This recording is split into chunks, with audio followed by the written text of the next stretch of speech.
Okay, so the next thing we're going to cover is our knee drive.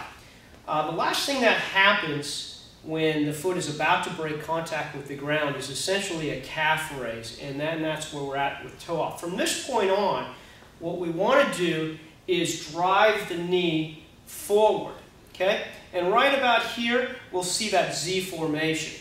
We don't want to drive the knee up because that's going to create vertical oscillation. And we'll cover that in the next video, but what we don't want to do is have a bounding, bouncing, leaping stride. We want to be skimming along the ground with as much energy going forward. When we drive that knee forward, what it does is it creates centripetal force that lifts up this lower leg.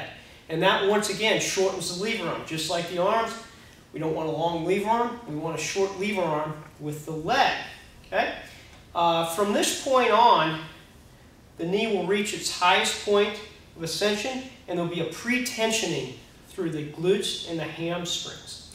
Now, what most runners do, or what a lot of runners do, is as soon as they toe off, they tend to swing the leg and then get in this position. And anytime I see the foot in this position, they're almost invariably overstriding. So the foot should remain relatively flat and land in front of that center of gravity, which is never desirable.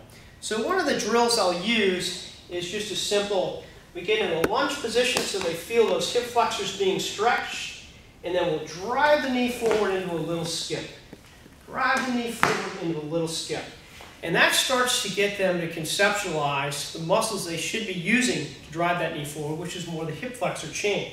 So as soon as that foot breaks contact with the ground, knee comes forward, Z formation, and then we get in our next position.